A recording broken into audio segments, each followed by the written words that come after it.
Hello dear students, this is chapter number 7, psychology book, and class 12, right? And according to NCERT book, we are at page number 134. On that page it is given about, the topic is given on that page, then the topic name is group structure. Alright, and for your information, this video, whatever the content I have used in this video is taken from NCERT, so you can purely rely on this for your exams purpose, right? So let's move. What do we understand from group structure? Let's understand this first. Now when I say group structure, so they say during, it develops as member interacts, right? So that is why we've kept this word in bold, that when members interact, they form the group. All right, now over time what happens is, over time this interaction shows regularity. All right, so it shows regularities in distribution of tasks to be performed. In other words, what are we trying to say here is, during the process of formation, when the group is being formed, during that process they also develop a structure. So that is why here we are talking about group structure, right? Say they develop a structure. Now when we say structure, what do we understand from that? The group structure develops as group members interact. Now you can see in the picture also, when they start interacting, so they are developing some structure and they are getting interlinked. Let's move further. What do they say? Over time what happens is, ये जो interactions होती हैं, ये show क्या करती हैं? Regularities. किसमें? Distribution of task में, जो हमने करना है उसमें एक रेगुलर सा काम हो जाता है कि वो डेली डिस्ट्रीब्यूट होना है, डेली, वीकली, मंथली, वो टास्क डिवाइड हो जाएगा, रिस्पॉन्सिबिलिटीज दे दी जाएंगी और सब मेंबर्स को उनका स्टेटस पता चलता जाएगा. So this is how the structure is defined. Alright, so the keywords are written in bold letters, so you can use that. Now what are the basic elements of group structure? They are of 4 important elements. 4. So names are given here. There are 5 rather. Yes, roles. By mistake we've written here, but nahin. They are basically 4. But group think is part of cohesiveness. Okay. So there are 4 basics. So we'll come to that, right? Once I'll explain. Now when it comes to roles. Now what is the role? ये socially defined expectations होती हैं. Okay. Role basically क्या है? Role refers to a typical behaviour that shows that a person I would say in the social context the person is supposed to show. Now in other words, role का मतलब क्या हुआ? घर में सबके roles define है, right? अब supposedly हम बाहर से घूम के आते हैं, बहुत दिनों के बाद हम वापस आ रहे हैं, we are on the way back, और अभी घर पहुंचना है, तो कुछ रोल्स डिफाइंड है. Mamma will go straight away to the kitchen and she will arrange something to cook, to eat, and father will organise the whole house and children will also help father and mother. So सबके घरों के roles defined हैं. हो सकता है किसी के घर में रोल फादर का किचन पर रोल हो और वो फादर डायरेक्टली किचन में जाएं और किचन देखें और मदर बाकी टेक केयर करे. So roles are defined, they are the expected behaviour. उसमें बताना नहीं पड़ता. इट्स समथिंग लाइक वो घर पहुंचे और एक्सपेक्टेड है कि वो यही करेंगे, वो रास्ते में डिसाइड नहीं होता. ओके, तो they are the socially defined expectations. Means आपको सोशली रोल्स डिफाइंड हैं, आपने ये करना है. ओके, रोल्स एक्सपेक्टेशंस से मतलब क्या हुआ? Behaviour expected of someone in a particular role. Now what does this mean? हम एक पर्टिकुलर रोल में उस बंदे से, उस पर्सन से क्या एक्सपेक्ट करते हैं. एक सिचुएशन में हम उस इंसान से, दूसरे पर्सन से क्या एक्सपेक्ट करते हैं कि वो कैसा बिहेव करे. That will be role expectations. It's something like एक गेट टुगेदर है, घर में फैमिली गेट टुगेदर है और हमें केक कटिंग है. तो अब रोल एक्सपेक्टेशंस क्या हैं कि the person will call the Elder most people, जो हैं सबके सारे घर को, बड़े बुजुर्गों को बुलाया जाएगा, सब इकट्ठे आएंगे. तो ये कुछ एक्सपेक्टेड बिहेवियर. अगर ये ऐसा नहीं होता तो हम क्या कहते हैं? उसने अपनी रिस्पॉन्सिबिलिटी, रोल को अच्छे से नहीं निभाया. सो ये जनरल टॉक हो गई, लेकिन यहाँ हम साइकोलॉजी के बेस में पढ़ रहे हैं. तो रोल्स को कैसे याद रखेंगे? Expected behaviour from someone. Okay, then norms क्या हैं? ठीक। नॉर्म्स अनस्पोकन रूल्स होते हैं, याद रखें, मतलब बताए नहीं जाते। जैसे घर में हम बच्चों को शुरू में तो छोटे होते हैं तो बताते हैं, कोई घर आता है तो आपको नमस्ते करना है या मिलना है, हेलो हाय करना है, और फिर you have to sit, now you have to offer something to them, खाने के लिए या पानी के लिए पूछना है। अब ये नॉर्म्स है, ये क्या ये घर में कोई रजिस्टर लगाया है या कोई नोटबुक लगी हुई है जहाँ हमने ये सब लिख रखा है? No, it is understood. और ये अंडरस्टूड होता है, हम किसी के भी घर जाएं वो पहले हमें ग्रीट करते हैं, then they ask, they offer something to eat और drink, what will you like to have. फिर जब हम जाने लगे फिर वे इंसिस्ट करते हैं, नो नो, अगर ये लंच टाइम है तो लंच लें, इवनिंग है तो स्नैक्स लें। ये क्या है? ये अनस्पोकन रूल्स हैं विच शोज एथिक्स, है ना। सो इट मीन्स नॉर्म्स को हम कैसे डिफाइन करते हैं? एक स्टैंडर्ड बिहेवियर। आप किसी के भी घर जाएं वो आपको ग्रीट करेंगे ही करेंगे, वेदर इट इज़ इंडिया और अब्रॉड। ये एक्सपेक्टेड स्टैंडर्ड बिहेवियर है, ये बिलीफ है। जैसे अनस्पोकन रूल्स हैं, मंदिर में गए हैं तो सिर झुकाना ही है, गुरुद्वारे में गए हैं तो माथा टेकना ही है। सो ये कुछ बिलीव्स हैं जिन पर हम मिलकर अग्री कर चुके हैं। ये कहीं किसी बुक में, किसी ग्रंथ में, किसी जगह नहीं लिखे, लेकिन हम सब मान चुके हैं, तो इन्हें हम नॉर्म्स कहते हैं। जो सोशल नॉर्म्स हैं वो are socially acceptable, okay, beliefs, all right. They may be considered as groups unspoken rules, याद रखेंगे आप इस बात को। देन कम्स द स्टेटस, ये हम क्या कर रहे हैं? ग्रुप स्ट्रक्चर के एलिमेंट्स पढ़ रहे हैं बेटा। Now when it comes to status, हम यहाँ पर कीवर्ड्स यूज कर रहे हैं। सोशल पोजीशन, हम कहते हैं मार्केट में उनका बहुत अच्छा स्टेटस है, मीन्स उनका एक दबदबा है, उनको लोग जानते हैं, उन्हें लोग रिकॉग्नाइज करते हैं, that is what is known as social position. So relative social position given to the group members by others. So that is what. अब इसमें भी दो दे दिए हमने, पार्ट्स दे दिए। क्या था? relative position और status जो है, it can either be ascribed.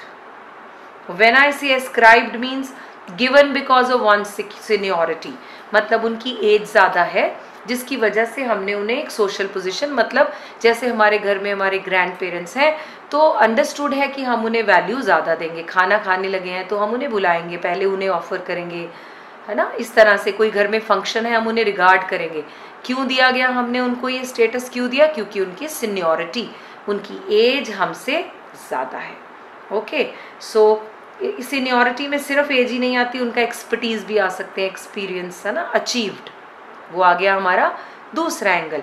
Seniority में आ गया उनकी एज की वजह से वो बड़े हैं, राइट। दूसरा, उन्होंने ये स्टेटस अचीव किया है, कैसे? हार्ड वर्क करके। वो क्या हुआ? आप कंपनीज में देखते हैं सीईओज हैं, सबसे ऊपर पोजीशन है। स्कूल का एग्जाम्पल लीजिए, प्रिंसिपल है। अब वो प्रिंसिपल क्या एक दिन में बन गई, एक रात में, एक साल में बन गई? No, she must be a teacher initially, she worked hard, फिर इन टीचर से और आगे लेवल पर आए, फिर वो कोऑर्डिनेटर बने होंगे या जो भी पोजीशन हायरार्की स्कूल की है, she must have followed that and with her hard work she has reached to this top position. So she got that status because she did the hard work, उनके expertise की वजह से वो यहाँ पहुंचे हैं। तो social status can be achieved with two, ascribed and achieved. When it's ascribed means उनकी एज के अकॉर्डिंगली उन्हें दे दिया गया। I am sure it is clear. Book में आपके एक एग्जाम्पल भी दी है कि captain of a cricket team has a higher status compare to the other members, of course. कैसे? उसने वो अचीव किया है कि उसे एस्क्राइब किया एज वाइज? नो, उसको टीम बराबर देती है because he is reach to that position with his or her hard work. All right, let's move further. ये हमने इनको डिफाइन कर दिया, ascribed and achieved. Ascribed, status given by birth यानी एज के हिसाब से, status given due to situation in the society, age, sex, financial status के हिसाब से भी दे देते हैं हम। कैसे दे देते हैं? कोई रिच है, किसी क्लब के टॉप पोजीशन पर है, इस हिसाब से भी, ओके। और अचीव्ड में हमने बोल दिया कि किस वजह से दिया जाता है, उनका उनके एक्सपीरियंस के हिसाब से। So you can leave this slide even. Cohesiveness, when we say cohesiveness, togetherness, right. Group जो है, ग्रुप का जो स्ट्रक्चर है वो इससे भी आता है, म्यूचुअली अट्रैक्टेड पीपल, ओके। बाउंडेशन, कैसी बाइंडिंग है उनके साथ, सो इससे भी पता चलता है. So as the group becomes more cohesive, what happens? The group members they start thinking and feeling as a social unit. जैसे जैसे उनकी बॉन्डिंग बढ़ती है, उन्हें लगने क्या लगता है कि उनका ग्रुप ही ऐसा बन गया है, उनका स्ट्रक्चर ही ऐसा हो गया है. Alright, so this is what group members start to think, feel, act like a social unit and less like isolated individuals. अब ये can you see from the picture, they all are together, maybe they are bounded together, या college में साथ हैं, office में साथ हैं, किसी भी वजह से. अब इनका स्ट्रक्चर कैसा हो गया? Can they feel isolated? Of course not, they are together, so they share their feelings. इनमें we feeling होती है, इनमें I feeling नहीं होती, टीम स्पिरिट हो जाती है, because they belong to each other. All right, so मैंने जैसे कहा टीम स्पिरिट डेवलप हो जाती है, वी फीलिंग आ जाती है, सेंस ऑफ बिलोंगिंगनेस. हम मिलकर काम करेंगे, ये नहीं कहेंगे आप कर दो, ये कहेंगे आओ हम काम करें. So that is the feeling which they show. अब ऐसा जब होता है, जब एक्सट्रीम कोहेसिवनेस हो जाए, तो फिर क्या हो जाएगा? ग्रुप थिंक बन जाएगा. ओके, सो ग्रुप थिंक जो है वो आपके एनसीईआरटी बुक में 134 पेज पर दिया है. ऑलराइट, सो इसमें दिया भी है कि team work in group leads to beneficial results. Of course, when everybody is together, they think in the same way. So what happens? Their results are better. So group think को हम ऐसे भी characterize कर सकते हैं, the appearance of consensus or unanimous agreement. Do you understand unanimous agreement? Group think, एक ही तरह का सोचना, सब एक तरह से सोच रहे हैं, तो unanimous हो गया. And they are giving the stamp on that particular task. सबने एक दूसरे से पूछा कैसे करना है, सबने हाँ हाँ this is perfectly fine. तो सारा ग्रुप एक ही डायरेक्शन में सोच रहा है. Each member in this case believes that all members agree upon a particular decision or a policy. So उनको क्या believe होने लगता है, right? And no one in this way they express what do you say, opposite opinion और dissenting opinion. मतलब जो disagreement opinion हो वो नहीं इसमें ये दिया जाता, क्योंकि हर बंदे को क्या बिलीव हो रहा है कि अगर उसने ऐसा कर दिया तो वो ग्रुप में अनपॉपुलर हो जाएगा. Do you understand that? It's something like you are 8 or 10 friends together. अब सबने मिलकर कोई प्लान बनाया, मे बी कहीं जाने का, eating out, watching movie, may be something, anything. अब you don't feel like going, but the whole group is in the favor of going. So what do? You will never say no. Do you know that? Most of the cases क्या होगा, क्योंकि अगर आप ऐसा कर देंगे आपको क्या फेस करना पड़ेगा? आपको लग रहा है कि वो मेरे से कट जाएंगे, मुझे वो क्या करेंगे, I will not be favorite, I will be unpopular. So that person in the influence will say yes. Right, that's called groupthink. It is characterized by the appearance of consensus, sabhi ka consensus, unanimous agreement within a group. All right, then each member believes that all members agree upon a particular decision. अच्छा, चाहे सब disagree कर रहे हो मन में, लेकिन उनको लग क्या रहा है कि हर member ये believe कर रहा है कि ये policy ठीक है या ये decision ठीक है, ये अंदर से लग रहा है, क्योंकि सब हाँ कह रहे हैं इसलिए मुझे भी लग रहा है. हो सकता है वो भी मन में यही सोच रहे हो, बट यू नेवर नो. हम ये talking about group think. No one expresses dissenting opinion. As I said, कोई भी अपना ऑपोजिट ओपिनियन नहीं देता, क्योंकि उसे क्या लगेगा, दैट ही और she will become unpopular. So no one wants to be unpopular among the whole group, so they give their consensus. That is what is known as group think. I'm sure you're cleared with this topic, and this video is all about group structure and its 4 elements. कौन से 4 elements हमने पढ़े हैं? roles, norms, and then status, cohesiveness. Extreme cohesiveness क्या बन जाएगी? Group think. तो ये 5th नहीं है, कोहेसिवनेस का पार्ट है.